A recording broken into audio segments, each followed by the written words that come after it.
برادران ملت اسلامی، السلام علیکم ورحمۃ اللہ وبرکاتہ۔ الحمد للہ وکفا وسلام علی حبیبہ المصطفیٰ، اما بعد فاعوذ باللہ من الشیطان الرجیم، بسم اللہ الرحمن الرحیم۔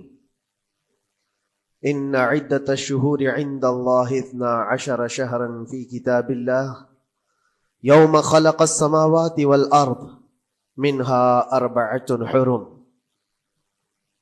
الى آخر هذه الآیہ۔ صدق اللہ مولانا العظیم۔ بارگاہ رسالت معاب صلی اللہ علیہ وسلم میں درود پاک کا ہدیہ پیش کریں۔ اللہم صل علی سیدنا و مولانا محمد معدن الجود والکرم وآلہ واصحابہ الکرام وابنہ الکریم وبارک وسلم صلاة دائمة سرمدا ابدا۔ اللہ عز و جل اپنے کلام مقدس میں فرماتا ہے، بے شک اللہ کے نزدیک گنے ہوئے شمار کیے ہوئے جو مہینے ہیں وہ 12 ہیں، اور ان 12 مہینوں میں سے 4 حرمت والے مہینے ہیں، عزت والے مہینے ہیں، عظمت والے مہینے ہیں۔ وہ 4 مہینے کون سے ہیں؟ مسلسل ترتیب کے ساتھ ذی القعدہ، ذی الحجہ اور محرم، اور 4تھا مہینہ رجب المرجب جس میں ہم اور آپ زندگی گزار رہے ہیں۔ اس کو رجب الاسم اور رجب العصب بھی کہا گیا ہے۔ یہ جو 4 مہینے ہیں اس میں جنگ و جدال، قتل و قتال سب حرام ہو جاتی ہیں۔ اس دور میں جو جنگیں ہوتی تھی، کفار و مشرکین بھی اپنی تلواریں روک لیا کرتے تھے۔ یہ 4 حرمت والے مہینوں کی سارے لوگ عزت کرتے۔ ان 4 مہینوں میں امن و امان قائم ہو جاتا، جیسے 2 قبیلوں میں جھگڑے ہیں، فساد ہے، اور ایک دوسرے سے جنگ پر ہمیشہ آمادہ رہتے ہوں، لیکن ان 4 مہینوں کے اندر امن قائم ہو جاتا تھا، راستے کھل جاتے تھے۔ اور اللہ تبارک و تعالیٰ نے قرآن پاک میں ان 4 مہینوں کی فضیلت بھی بیان فرمائی۔ اس میں رجب کے لیے ایسی فضیلت ہے، اللہ کے نبی صلی اللہ علیہ وسلم ارشاد فرماتے ہیں، یہ رجب کے مہینے کی فضیلت ایسی ہے جیسے قرآن کی فضیلت دوسری کتابوں پر ہے۔ دوسری کتابوں میں جس طرح سے افضل قرآن ہے، اس طرح سے رجب المرجب تمام مہینوں میں افضل ہے۔ اور نبی کریم صلی اللہ تعالی علیہ وسلم اس میں عبادت کرنے کے لیے ترغیب دیا کرتے تھے۔ اس کو ترجیب بھی کہا جاتا ہے، اور خاص طور پر رجب کے متعلق بزرگان دین نے فرمایا یہ فصل بونے کا مہینہ ہے۔ کھیتی باڑی والے سمجھ سکتے ہیں کہ اس میں بھی 3 موسم آتے ہیں۔ پہلے بیج کی بوائی کا وقت آتا ہے، پھر اس کی سچائی کا وقت آتا ہے، پھر کٹائی کا وقت آتا ہے۔ تو رجب کا مہینہ یہ فصل بونے کا مہینہ ہے نیکیوں کے، اور شعبان کا مہینہ اسے پانی دینے کا ہے، اور رمضان کا مہینہ فصل کاٹنے کا مہینہ ہے۔ اور رجب کا مہینہ آتے ہی اللہ کے نبی صلی اللہ تعالی علیہ وسلم یہ دعا فرمایا کرتے تھے، اللہم بارک لنا فی رجب و شعبان وبلغنا رمضان۔ سب کو یہ دعا بھی کرنی چاہیے۔ حضور اکرم صلی اللہ تعالی علیہ وسلم یوں عرض کرتے کہ اے اللہ، رجب اور شعبان میں تو ہمیں برکت عطا کر اور ہماری زندگی کو رمضان تک پہنچا دے۔ اب رجب آپ نے دیکھ لیا ہے تو اب کثرت سے یہ دعا کرو کہ مولا اس زندگی کا رمضان ہم سے جانے نہ پائے، رمضان تک ہماری سانسوں کو پہنچا دے۔ یہ دعا کثرت سے ہر نماز کے بعد بھی ہونی چاہیے۔ رجب آتے ہی میرے عزیزوں یہ عبادتوں کا موسم شروع ہو چکا ہے، اور سب جانتے ہیں رجب کے بعد پھر ہمارے ہاں مسلسل ایسی شب بیداریاں اور عبادت کے موسم نظر آنے لگتے ہیں۔ پھر شعبان بھی، اس میں رجب میں بڑی رات آتی ہے، شب معراج، اور اس کے بعد شعبان میں شب برات، پھر اسی طرح رمضان کا موسم بن جاتا ہے۔ تو اب یہ موسم بنانے کا وقت آ چکا ہے۔ تو سب سے پہلی چیز یہ ہے کہ میرے عزیزوں، فصل کے بونے کے لیے کن چیزوں کی ضرورت ہوتی ہے، اس چیز کا خیال رکھیے۔ بیج اگر کھوٹا ڈالے ہو اور ویسی ہی فصل آنے کا انتظار کرو گے تو پھر نہیں ہوگا۔ بیج کو کھرا اور خالص ہونا چاہیے۔ جو نیکیاں کرنا چاہ رہے اس کو صاف ستھرے اچھے ماحول میں کیے جانے چاہیے۔ کھیتی باڑی کرنے والا جانتا ہے بیج تو وہ بو رہا ہے، زمین بھی اچھی ہے، ساری چیزیں، کئی چیزوں کی ضرورت ہوتی ہے، بیج بھی اچھا ہو، زمین بھی اچھا ہو، موسم بھی اچھا ہو۔ تب جا کر کے اس کی فصل نکلتی ہے. بیج اچھا تھا، زمین اچھی نہیں تو بھی فصل نہیں آتی. بیج بھی اچھا ہے، زمین بھی اچھا ہے، موسم صحیح نہیں ہے تب بھی فصل نہیں آتی. ابھی آپ کے پاس 3 چیزوں کا ہونا ضروری ہے: بیج اور زمین اور موسم. بیج جو ہے یہ نیکیاں ہیں، اور زمین تمہارا دل ہے، اس کا اتنا ہی پاک ہونا ضروری ہے. اور موسم یہ رجب کا ہے، اس میں تو کوئی شک نہیں ہے کہ عبادتوں کا موسم ہے، فصل کی اچھے لانے کا موسم ہے. لیکن سب سے پہلی چیز اب ہمیں ضرورت ہوتی ہے کہ ہم کیا بیج بو رہے ہیں. شیخ سعدی رحمت اللہ تعالی علیہ فرمایا کرتے کہ زمین میں ادرک بو کر کے گنا آنے کی امید تو نہیں کر سکتے. جو بویا ہے وہی اسی کی فصل آئے گی. لوگ عمل خیر کرے تو اس کا نتیجہ بھی خیر آئے گا، اور برائیاں کریں اور پھر رمضان میں یہ انتظار کریں کہ میں نے جو بویا ہے اس کی فصل آئے، تو ایسا نہیں ہوتا. بہت سارے لوگوں کا وہ شک بھی میں دور کرنا چاہتا ہوں کہ رمضان المبارکہ میں فضیلتوں کو آپ سنتے آئے ہیں، رمضان ایسا مہینہ ویسا مہینہ، اتنی برکتوں والا، اتنی رحمتوں والا، لیکن بہت سارے لوگوں کے حالات چونکہ تو ہی رہتے رمضان میں ویسے ہی ہیں، وہ لوگ کچھ بھی نہیں بدلے. تو اس میں رمضان کا قصور ہے کہ اس مہمان کا قصور ہے، اس انسان کا قصور ہے؟ وجہ یہ ہے کہ رمضان المبارکہ یقیناً اتنی برکتوں اور رحمتوں اور سعادتوں لے کر کے تو آتا ہے، لیکن تمہیں 2 مہینے پہلے سے کہا گیا تھا کہ فصل کے لیے تیاری کرو. تم نے بیج نہ بوئے، اپنی زمین کو صحیح کیا ہی نہیں. پھر رمضان میں جو بارش ہو رہی ہے اس کا فائدہ کیا ہے؟ روڈ پر 10 سال بھی بارش برسے وہاں پر کوئی فصل نہیں آئے گی، کیونکہ وہ زمین سخت ہے اور بیج بونے کے قابل بھی نہیں ہے. رمضان المبارکہ میں رحمتوں کی جھماجھم بارش تو ہوتی ہے، لیکن دل اگر سخت ہے گناہوں سے تو اس بارش کا کیا اثر ہوگا اس پر؟ اسی لیے دلوں کی نرمی یہاں سے شروع کریں، رجب المرجب سے. اس کی راتوں میں اللہ رب العزت کو پکاریں، مناجات کریں، عبادتوں کے لیے کچھ دن تو خاص کر لیں. بہت دنیا میں ہم نے اپنے آپ کو ملوث کر رکھا ہے، کچھ راتیں اللہ رب العزت کی عبادت میں تو لگائیں. اللہ کے نبی صلی اللہ تعالی علیہ وسلم کی ایک حدیث ہے، جامع الاصول سے نقل کی ہوئی، رجب المرجب کے پہلے جمعے جو ہم لوگ ابھی گزر چکے، ابھی یعنی وہ رات تو گزر چکی، کل کی جو گزری ہوئی رات ہے رجب کی، یہ پہلی جمعہ کی شب تھی. اس کے متعلق روایت ہے کہ 12 رکعتیں جو مغرب کے بعد سے لے کر عشاء کے درمیان پڑھتا ہے، اللہ کریم اس کے تمام گناہوں کو معاف کرتا ہے، اور اس سال اس کو پورے طور پر ناگہانی آفات سے محفوظ رکھتا ہے، اور شیطان کے اس پر قابو پانے سے بھی اس کو اللہ محفوظ رکھتا ہے. تو یہ تھی تیاریاں، یہ ساری چیزیں ابھی سے تیاریاں ہونی چاہیے. رجب کے 3 دن آتے ہیں جس کے متعلق فرمایا گیا ہے ایام بیز میں بھی 13, 14, 15 یا 14, 15, 16 یہ جو تاریخیں آتی ہیں اس میں روزے رکھو. اس کی بھی بڑی فضیلت ہے کہ تم تیاریاں ابھی سے شروع کر دو کہ رمضان المبارکہ میں اچھی فصل دیکھ سکے، ہمارے جسم کے اندر بدلاؤ آ سکے، ہمارے دل کے اندر انقلاب آ سکے. اور تیاری یہاں سے نہ کر کے صرف رمضان میں ہی امید لگائے بیٹھتا ہے تو میرے عزیزو کچھ تو صفائی کی ضرورت ہوتی ہے. آپ نے اگر زمین خریدی کھیتی باڑی کی غرض سے اور گئے، وہاں جاتے ہی آپ نے سوچا کہ اس میں فصل آ جانی چاہیے، تو کسانوں سے پوچھو تو بتائیں گے آپ کو نہیں، زمین کو پہلے صاف کرنا پڑتا ہے، کچرے ہوں گے اس کے اندر بہت سارے، ہل چلاؤ یا کسی بھی طرح سے اس کو صاف کرو. صاف کرنے کے بعد پھر یہ بھی کسان کہتا ہے کہ زمین کو تھوڑا ڈھیلا کر دو، بڑے بڑے ڈھیلے ہوں تو اس کو توڑ دو اور مٹی نرم ہو جائے. اور اس کے بعد پھر کسان کہتا ہے تھوڑا پانی بھی چھڑکاؤ کرو، گیلی ہو جائے، تب جا کر کے تم اس پر بیج بو. میرے عزیزو یہ رجب بیج بونے کا موسم ہے، تو پہلے زمین کو ڈھیلا تو کر دو، زمین کے اندر جو کچرے ہیں اس کو نکال تو دو، دل کے اندر جو وسوسے بھرے ہوئے ہیں، گناہوں کے خیالات بھرے ہوئے ہیں، اس کو پاک تو کرو. اس کو پاک کرنے کے لیے اللہ کریم کی بارگاہ میں آ کر گڑ گڑاؤ. تمہارا ایک آنسو تمہارے تمام گناہوں کو اور اللہ کی غضب کو ٹھنڈا کر دیتا ہے. ہاں، ایک آنسو کا قطرہ تمہارے لیے اللہ کریم ہے، موتی سمجھ کے شان کریمی نے چن لیے قطرے جو گرے تھے عرق انفعال کے.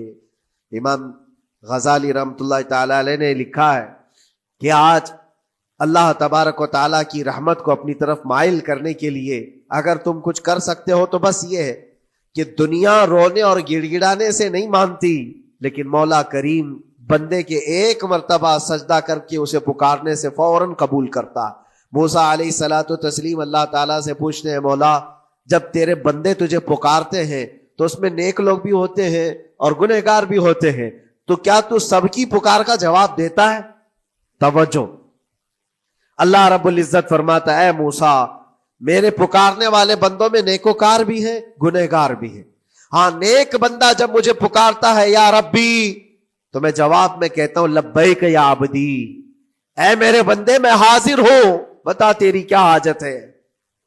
پھر موسیٰ علیہ السلام پوچھتے ہیں کہ مولا یہ تو نیک بندہ جب پکارتا ہے تو کہتا ہے لبیک یا عبدی، اور جب گنہگار پکارتا ہے تب کیا کہتا ہے؟ رب تعالیٰ فرماتا ہے جب میرا گنہگار بندہ مجھے پکارتا ہے یا ربی تو میں اس کے جواب میں 70 بار لبیک یا عبدی کہتا ہوں. ایک بار پکارے 70 بار جواب. ایسا کیوں ہے؟ تو فرماتا ہے میرا رب نیکوکار کو اس کی نیکیوں پر بھروسہ ہے کہ اللہ معاف کرے، اور گنہگار کو صرف میری رحمت پر بھروسہ ہے. اس کے پاس ہے کچھ نہیں، اس کے آس پاس وہ نظر ڈالتا ہے میں نے کوئی ایسی نیکی رکھی نہیں ہے، صرف اللہ رب العزت کی رحمت ہے جو مجھے معاف کر سکتی ہے. وہ مجھ پر یقین کر کے پکارتا ہے، اس لیے اس کے سوال کا میں بار بار جواب دیتا ہوں. عزیزان گرامی وقار، اقبال نے سچ ہی کہا تھا ہم تو مائل بکرم ہے کوئی سائل ہی نہیں. یہ رب تبارک و تعالیٰ کی طرف سے ہے کہ اللہ تبارک و تعالیٰ کرم پر کرم کرنے کے لیے موقع عنایت کرتا ہے. یا بندے کو آنے کا موقع ہی نہیں ہے، بندہ آنا نہیں چاہتا ہے. اس سے پہلے کہ تمہارے ساری چیزیں بند ہو جائیں، دروازے ختم ہو جائیں، اللہ رب العزت کی بارگاہ میں آؤ اور اسے پکارو. یقیناً یہ تمام چیزیں تمہاری زندگی میں انقلاب لاتی ہیں، بہت بڑی تبدیلی لاتی ہیں. عزیزان گرامی، پھر میں یہ عرض کرتا ہوں کہ رجب کے اس مہینے میں دل کو نرم کرنا بہت ضروری ہے. دلوں کی سختیاں آج گناہوں کی طرف مائل کرتی ہیں. ہمارا دل سخت ہے یا نرم ہے اس کو پہچاننے کے کئی تھرمامیٹر دیے گئے ہیں ہمارے پاس. چیک کرو ہمارا دل کس پوزیشن میں ہے آج. امام غزالی فرماتے ہیں 3 علامتیں ایسی ہیں جس سے پتہ چل جاتا ہے انسان کا دل سخت ہے یا نرم ہے، بیمار ہے یا صحت یاب ہے. یہ ڈاکٹر لوگ اسکیننگ سے یا سونوگرافی سے نہیں بتا سکتے کہ تمہارے دل کی یہ کیفیت. کیسے اس کو اہل بصیرت سمجھ سکتے؟ فرماتے ہیں کہ اگر مسجد میں زیادہ دیر تک بیٹھ نہیں پاتا تو سمجھ لو اس کا دل بیمار ہے، اس کا دل سخت ہو چکا ہے، اس کو مسجد میں بیٹھنے نہیں دیتا. یہی دل ٹیلی ویژن کے سامنے 3 گھنٹے بیٹھے اس کو کچھ بھی اکتاہٹ نہیں آتی، موبائل پر گیم کھیلتا رہتا ہے، 4 گھنٹے گزر گئے کہ 5 گھنٹے گزر گئے اسے پتہ ہی نہیں. آج ایک سروے کے مطابق ہر انسان جو موبائل چلاتا ہے اس میں 18 گھنٹے وہ بیزی ہے دن کے. کئی جگہوں پر ایسے حالات آئے 18 گھنٹے دن میں ہوتے ہی ہے 24 گھنٹے، جس میں 6 گھنٹے اگر آرام کے نکالے تو باقی پورے 18 گھنٹے کیسے انسان بیزی رہ سکتا ہے؟ اس میں کھانا بھی ہے، پینا بھی ہے، حاجتیں بھی ہیں. لیکن سروے کے مطابق یہ بھی بات آئی ہے کہ 18 گھنٹے کنزیوم کرتے ہیں. میرے عزیزوں، اس میں کوئی اکتاہٹ اور اس میں کوئی ملال نہیں آتا، بیزارگی نہیں آتی. اور اللہ کے گھر میں یا فرض سے نماز سے ابھی سلام پھیرا کیا کہ بھاگنے کی تمنا ہوتی ہے. کئی جگہوں پر تو ایسا ہے. اسی لیے اللہ کے نبی صلی اللہ تعالی علیہ وسلم کی ایک حدیث میں سناتا ہوں. ارشاد فرماتے 2 چیزیں کسی منافق کے اندر جمع نہیں ہو سکتی. 2 چیزیں منافق آدمی کے اندر آ ہی نہیں سکتی. وہ کیا چیزیں؟ حضور پاک صلی اللہ تعالی علیہ وسلم فرماتے اچھے اخلاق منافق کے اندر نہیں آتے، اور اللہ کی اور اس کے رسول کی ہر بات پر یقین یہ منافق کے اندر نہیں آ سکتے. اور منافق کی یہ علامتیں بتاتے بتاتے میرے نبی نے یہ فرمایا دیکھنا کہ مسجد میں منافق سب سے اخیر میں آئے گا اور سب سے جلدی بھاگے گا، اس کا دل نہیں لگتا. دل سخت ہو چکا ہے، اور بازار میں سب سے پہلے جائے گا اور سب سے لاسٹ میں نکلے گا. بازار اس کے دل لگنے کی جگہ ہے، اس کے وہاں پر تفریح کی جگہ ہے. اور مومن کی علامت یہ فرمایا کہ مومن مسجد میں جلدی آتا ہے اور دیر سے جاتا ہے، اس کا دل لگا رہتا ہے. اور مومن بازار میں لوگوں کے شروعات میں نہیں، اپنی ضرورت کے مطابق گیا اور نکل آیا. اور فرماتے ہیں میرے آقا صلی اللہ علیہ وسلم، روئے زمین پر سب سے اچھی جگہوں میں سے کوئی جگہ ہے تو اللہ کا گھر ہے، مسجد ہے. اور سب سے بری جگہوں کے متعلق فرمایا وہ بازار ہے. اب یہاں پر دلوں کے متعلق میں عرض کر رہا ہوں کہ کس کا دل کس پوزیشن میں ہے، اسے آج خود آزما لینا چاہیے. دوسری علامت، امام غزالی فرماتے ہیں قرآن پاک کھولے گا وہ صفحہ 2 صفحہ سے زیادہ پڑھ نہیں پائے گا، بند کرنے کا دل کرے گا. یہ تو چھوڑو اٹھانے کے بعد پڑھنے نہ پڑھنے کی بات ہے، کچھ تو چھونا بھی نہیں چاہتے، اٹھاتے ہی نہیں. سال پورا ہو گیا تو قرآن پکڑتے نہیں، تو پھر دل کی کیفیت کیا ہو چکی ہوگی، دل کیسا مریض ہوگا. بعض لوگ ہم سے یہ کہتے بھی تھے کہ حضرت پڑھنا تو آتا نہیں، کیا کریں گے قرآن کا. کہا اٹھانا تو آتا ہے. میں نے ان سے پوچھا قرآن اٹھانا تو آتا ہے، جب قسم کھانے کی بات ہوتی ہے تو کیسے قرآن اٹھا لیتے ہو، سر پہ رکھ لیتے ہو. اسی طرح سے قرآن کو ہی اٹھا کر کے سینے سے لگا کر اللہ کی بارگاہ میں دعا کرو کہ مولا میرے دل کے دروازے کھول دے. اور قرآن کوئی سخت چیز نہیں ہے، اللہ وعدہ فرما رہا ہے ہم نے قرآن یاد کرنے کے لیے آسان بنایا ہے. کوئی یاد کرنے والا، وہ خود قرآن تمہارے دل میں اتر جائے گا. کوشش کرو. دل کی بیماری کی 2 علامتیں میں نے بتایا. اگر بیمار دل ہے تو زیادہ یہاں بیٹھ نہیں سکتا اور زیادہ دیر قرآن پڑھ نہیں پاتا. تیسری بات فرماتے ہیں کہ تیسری علامت یہ ہے کہ ہمارا دل اگر سخت ہو چکا ہے تو جیب میں پیسے ہوں گے لیکن کوئی مانگ رہا ہوگا اللہ کے نام پر، دینے کی طبیعت نہیں ہے، کہیں دینے کی طبیعت نہیں کرتی. اور یہ چیز ہاتھ اٹھانے کو تمہارا دل نہیں کرتا تو سمجھ جاؤ کہ دل بیمار ہے.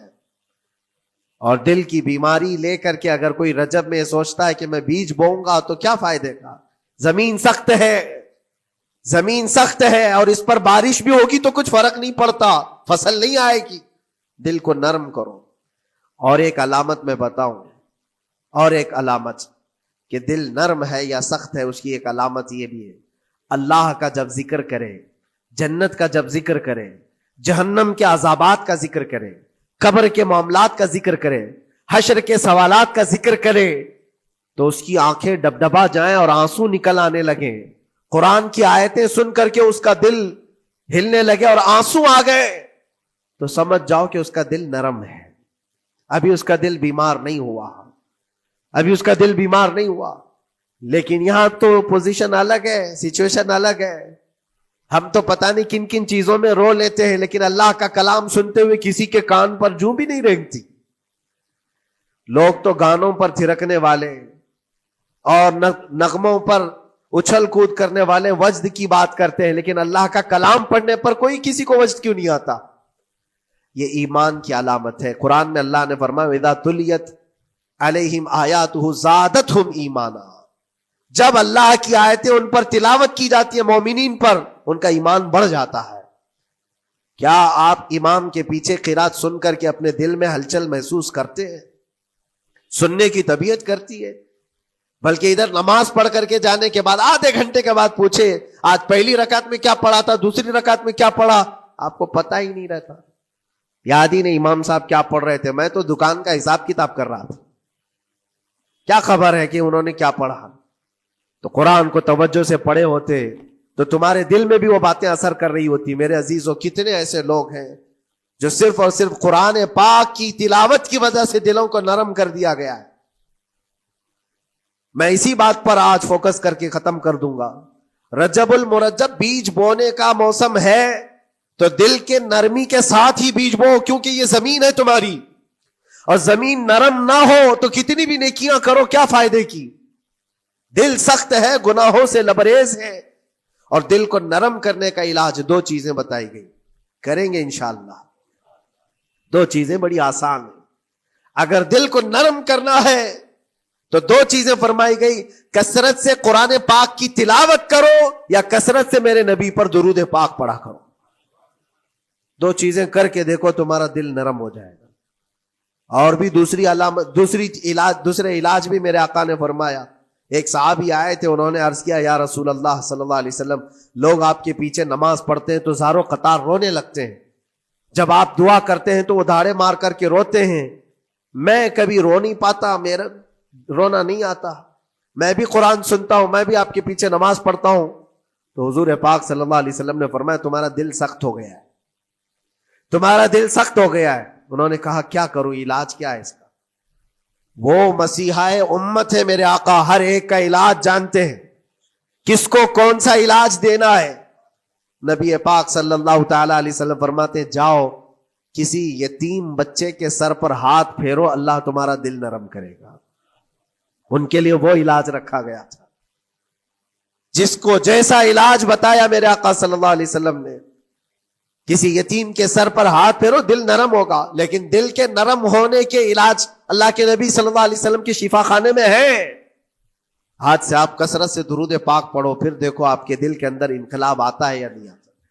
آپ کے چہرے کا نور بڑھ جائے گا، زبان کا اثر بڑھ جائے گا، عمل خیر کی طرف رغبت بڑھ جائے گی. کثرت سے جب بندہ حضور پاک صلی اللہ علیہ وسلم پر درود پڑھتا ہے، اس کی زبان سے جھوٹ نکل جاتا ہے، گالی اس کی زبان پر نہیں آ پاتی ہے، کیونکہ وہ پاک کرتا چلا جاتا ہے اپنی زبان کو اللہ کے نبی کا نام لے کر کے. میرے عزیزو، اس میں دقت کیا ہے درود پاک کثرت سے پڑھنے میں؟ آپ جہاں چل رہے ہو، پھر رہے ہو، اٹھ رہے ہو، بیٹھ رہے ہو، انتظار میں ہو، سونے کے لیے جا رہے ہو، زبان ہی تو ہلانا ہے میرے نبی پاک صلی اللہ علیہ وسلم کی بارگاہ میں درود پڑھ کر کے. اور ضروری نہیں ہے کہ بہت لمبے لمبے درود پاک آپ کو یاد کرنے ہو، صلی اللہ علیہ وسلم بھی پڑھ لیا تو یہ درود پاک ہے، یہ درود پاک ہے. یا تو پھر الصلاۃ والسلام علیک یا رسول اللہ کہتا ہے تو یہ بھی درود پاک ہے. درود پاک ہے یہ. اور دل کو جب نرم ہو جائے گا تو انشاءاللہ العزیز آپ اس کے اثر بھی دیکھیں گے، اس کے اثر بھی دیکھیں. کیسے کیسے لوگوں کی بات میں کروں میرے عزیزوں. آپ کو پتا ہے تاریخ کے اوراق الٹ کر کے دیکھو. ایک صحابی حضرت نعیم وہ راستے پر گزر رہے تھے، دیکھا ایک کڑیل جوان مکہ کا جس کو سارے لوگ دیکھ کر پہلوان کہتے اور ڈرتے تھے، گھبراتے تھے. 27 سال کا کڑیل جوان ہے اور ہاتھ میں تلوار کھینچے ہوئے تیزی سے آ رہا ہے. یہ پہلوان کوئی اور نہیں عمر ابن خطاب ہے. حضرت نعیم کہتے دیکھ کر کے میں گھبرا گیا، اتنی تیز اور ترار چال اور چمکتی ہوئی تلوار، کہاں کا ارادہ ہے؟ پوچھا حضرت نعیم نے کہاں جا رہے ہو؟ عمر ابن خطاب نے کہا محمد کا قتل کرنے جا رہا ہوں. معاذ اللہ رب العالمین. اس لیے کہ ایمان لائے ہوئے نہیں تھے. یہ دلوں کی سختیاں ہیں، یہ دلوں کا منجمد ہونا بتا رہا تھا کہ وہ نبی پاک صلی اللہ علیہ وسلم کے قتل کے لیے نکلے. حضرت نعیم نے صرف راستہ روکنے کے لیے ان سے کہا ان کا بعد میں قتل کرنا، پہلے تیری بہن اور بہنوی کا گھر بھی دیکھ لے، وہ بھی تو کلمہ پڑھ رہے ہیں، وہ بھی تو کلمہ پڑھ رہے ہیں اسی رسول کا. تو غصہ اور بڑھ گیا کہ میرے گھر میں یہ ہو چکا ہے، میں تو جس کا قتل کرنے جا رہا ہوں وہ میرے گھر تک آیا ہوا ہے. کہا پہلے میری بہن اور بہنوی کا کام تمام کرتا ہوں. اسی غرض سے وہ آئے تھے. اور جس وقت اپنے بہن کے گھر کے باہر کھڑے تھے، اتفاق ایسا کہ اندر سے قرآن کے پڑھنے کی آواز آ رہی تھی. ایک صحابی حضرت خباب، وہ قرآن پڑھا رہے تھے حضرت عمر کی بہن کو اور ان کے بہنوی کو. اور کیا بہترین انداز رہا ہوگا، جو رسول اللہ سے ڈائریکٹ سنے ہوئے لوگ تھے. اللہ کا کلام اترا ہوا ہے جن کے اوپر، وہ اس وقت حاضر رہے ہوئے لوگ ہیں، قرآن کو پڑھ رہے تھے. طٰہٰ ما انزلنا علیک القرآن لتشقی الا تذکرۃ لمن یخشی. عرب لوگ اچھی طرح سے جانتے تھے ایک ایک حرف کا معنی کیا ہوتا ہے، وہ عربی جانتے تھے، ان کی مادری زبان تھی. اور اس قرآن کے اندر جو مٹھاس تھی، عمر ابن خطاب کان لگا کر سنتے رہے سنتے رہے سنتے رہے. لیکن غصہ جو اندر سے تھا، دل کی جو سختی تھی، آئے تھے مارنے کے لیے، دروازہ زور زور سے ٹھوکنے لگ گئے. اندر لوگ ڈر گئے. حضرت خباب کو چھپا دیا، بہن اور بہنوی نے دروازہ کھولا. دروازہ کھلتے ہی ان پر حملہ آور ہو گئے. عمر ابن خطاب مارا، اپنے بہنوی کو بہت مارا کہ تم یہ کیا کر رہے ہو، دین بدل چکے ہو، یعنی تم یہاں سے نکل کر کے دوسری جگہ چلے گئے ہو، صحابی ہو گئے ہو، اپنی بہن کو بھی مارا یہاں تک کہ ان کی ناک پھٹ گئی. جب لہو لہان ہو گئے تو عمر ابن خطاب نے دیکھا کہ میں اپنی بہن اور اپنی بھائی کو مار رہا ہوں. پھر تھوڑی دیر کے لیے دل میں رحم آیا. اور دل میں رحم آیا کس چیز کا؟ کس چیز کی وجہ سے نرم ہوا دل میرے عزیزوں؟ بھائی اپنے بہنوئی کی اور اپنی بہن کی پٹائی کو دیکھ کر کے نہیں، ان کو دیکھا تھوڑی دیر کے بعد اور کہا چلو چھوڑو جانے دو، جو ہوا سو ہوا، لیکن جو تم لوگ پڑھ رہے تھے میرے آنے کے وقت مجھے دوبارہ پھر سے سنا دو. وہ کیا کلام تھا؟ وہ کون سا کلام تھا؟ اتنا سننا تھا کہ بہن نے محسوس کر لیا کہ دل کی نرمی کا دروازہ کھل چکا ہے. یہ قرآن ہے جس نے دلوں کے دروازے کھولے ہیں. مکہ والوں کے قرآن ہے، دل کی نرمی کی طرف دروازہ کھل چکا ہے. تو عمر ابن خطاب سے کہا کہ تم غسل کر لو، تم پاک ہو جاؤ، ہم قرآن تمہیں سناتے ہیں. اور انہیں پاک کیا گیا. تو حضرت خباب جلدی سے باہر آئے، کہا میں سناتا ہوں. حضرت عمر کو جب یہ آیتیں سنائی گئی جھوم کر کے سننے لگے. قرآن کی وہ آیتیں 16 یا 17 آیتیں ہی سن پائے تھے کہ ان کے جسم کے اندر راشا تاری ہوا، کپ کپی آئی. کہا کہ چلو محمد کے پاس صلی اللہ تعالی علیہ وسلم، مجھے لے کر کے چلو، میں ان سے بات کرنا چاہتا ہوں. میرے عزیزو، بھائی اور بہنوی اور بہن لے کر کے چلے. اور اس وقت حالات سخت تھے مکہ کے. حضور پاک صلی اللہ تعالی علیہ وسلم کے پاس 39 صحابہ تھے جو ایمان لائے ہوئے، اور پہرے داری میں امیر حمزہ کھڑے رہتے تھے کہ کوئی آئے گا تو میں اس کی برابر خبرگیری کروں گا. عمر ابن خطاب کو تلوار لٹکاتے ہوئے آتے دیکھا تو صحابہ گھبرا گئے. مکہ کا بڑا پہلوان ہے، اس کو بھڑکا کر کے لوگوں نے بھیج دیا ہوگا، اب کیا ہوگا؟ یہ پٹائی بہت بری طرح سے سب کی کرے گا. غریب صحابہ ہے اور حضور پر ہاتھ نہ اٹھا دے. سب ڈرنے لگے. حضور پاک صلی اللہ علیہ وسلم سے آ کر کہنے لگے کہ یا رسول اللہ صلی اللہ علیہ وسلم، عمر آ رہا ہے اور ہاتھ میں تلوار ہے. اللہ کے نبی صلی اللہ علیہ وسلم نے فرمایا وہ میری گردن نہیں، اپنی گردن دینے آ رہا ہے. وہ میری گردن لینے نہیں، اپنی گردن دینے آ رہا ہے. وہ مخبر صادق صلی اللہ علیہ وسلم جانتے ہیں کون میرا غلام ہے اور کون منافق ہے. عمر ابن خطاب آئے تو حضور نے فرمایا راستہ دے دو. آتے ہی انہوں نے تلوار زمین پر پھینک دی. چہرے جمالے جہاں آرا کو دیکھا. حضور پاک صلی اللہ تعالی علیہ وسلم سے پوچھا، پھر وہ آیتیں سنائے. اب سوچو میرے عزیزو، صحابی سے سننا، یہاں تو ہم قاری قرآن سے سنتے ہیں قرآن کی آیتیں 1400 سال کے بعد. آج بھی قرآن کا وہ اثر لگتا ہے دل کے اوپر. یہ ان سے جو 1400 سال کے بعد جس قاری قرآن سے سنا وہ تو صحابہ سے سنے تھے، اور صحابہ سے بڑھ کر کے اللہ کے نبی سے جو قرآن سنا ہو، خود نبی پاک کی زبان اقدس سے.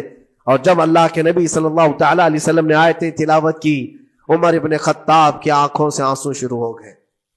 زارو قطار رونے لگے اور پھر پکار کر کہا اشہد ان لا الہ الا اللہ واشہد انک رسول اللہ. میں گواہی دیتا ہوں کہ اللہ کے سوا کوئی معبود نہیں، اور میں گواہی دیتا ہوں کہ آپ اللہ کے رسول ہیں. میرے عزیزو، عمر ابن خطاب رضی اللہ تعالیٰ عنہ کو اس طرف لانے والا، دل کو نرم کرنے والا، یہ قرآن پاک اللہ کا کلام ہی تو ہے. آج گناہوں سے اس پر بہت ساری پرت جم گئی ہے. ہمارے دلوں کے حالات ایسے ہو گئے، قرآن اٹھاؤ دلوں کو نرم کر دے گا. اور رجب المرجب میں قرآن کو پڑھو گے زمین نرم ہو جائے گی، اور پھر اس کی برکتیں تم رمضان میں دیکھو گے. ایک دو نہیں، ہزاروں ایسی ہیں. ایک ایسے مشہور ڈاکو، بغداد کے لوگ ڈرتے تھے. بغداد کے لوگ اتنا ڈرتے تھے کہ جو بھی قافلہ جائے گا لٹ جائے گا. فضیل بن عیاض، جو بھی قافلہ نکلتا تھا اس راستے سے لٹ جاتا تھا، کوئی بچ نہیں پاتا تھا. اور ایک قافلہ آ رہا تھا عرب سے اور مال تجارت لے کر بغداد کی طرف جا رہا تھا. تو قافلے والوں نے یہ مشورہ کیا کہ یہ جو قافلہ جا رہا ہے یہ اس راستے سے جا رہا ہے. فضیل بن عیاض ڈاکوؤں کا سردار وہاں رہتا ہے، بہت سارے ڈاکو اس کے ساتھ ہیں، وہ تو رہزن ہے، راستے پر روک کر کے مال لوٹ لیتے ہیں. تو قافلے میں ایک قاری قرآن تھے. انہوں نے کہا ٹھیک ہے اب راستے پر آ ہی چکے ہیں تو کیا کر سکتے ہیں، چلو بیٹھ کر کے نکلتے ہیں. میں قرآن کی تلاوت کرتا رہوں گا اونٹ پر بیٹھ کر کے، اللہ کریم اس برکت سے ہمارا راستہ آسان کر دے گا. قاری قرآن نے قرآن کی تلاوت شروع کر دی. اور جب وہ راستہ آیا جو فضیل بن عیاض کا تھا، فضیل بن عیاض ایسی ڈاکہ زنی اور ایسی رہزنی میں مشہور آدمی جن کے آس پاس، جن کے ہاتھ کے نیچے 1000 سے زیادہ ڈاکو کام کرتے ہوں. بغداد پورا ڈرتا تھا، پورے راستے وہاں پر کوئی بھی سلامت نہیں جا پاتا تھا.